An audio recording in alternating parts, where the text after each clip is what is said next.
एक ठंडी रात का किस्सा। शिकागो की एक सर्द रात में एक पुलिस अफसर ने एक खाली ट्रेन में दो छोटे लड़कों को इकट्ठे बैठा देखा। एक स्याह फार्म और एक सफ़ेद फार्म।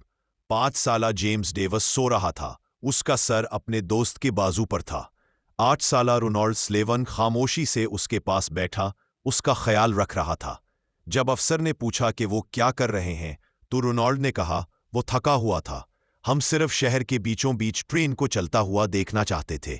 ये लड़के सिर्फ रोशन शहर की लाइटें देखने और थोड़ी देर के लिए आज़ादी महसूस करने के लिए अपने घरों से छुपकर निकल आए थे।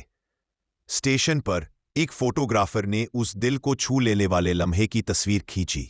जेम्स रोनाल्ड की गोद में सो रहा था और रोनाल्ड हिफाजत के लिए उसके साथ बैठा था। 1952 में अमेरिका अभी भी नस्ली तौर पर तकसीम था, लेकिन इस एक तस्वीर ने नफरत से भी ज्यादा मजबूत चीज दिखाई, दोस्ती और मेहरबानी।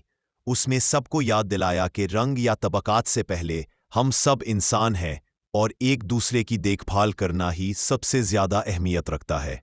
इशात ये तस्वीर जेट मैगजीन में अगस्त 1,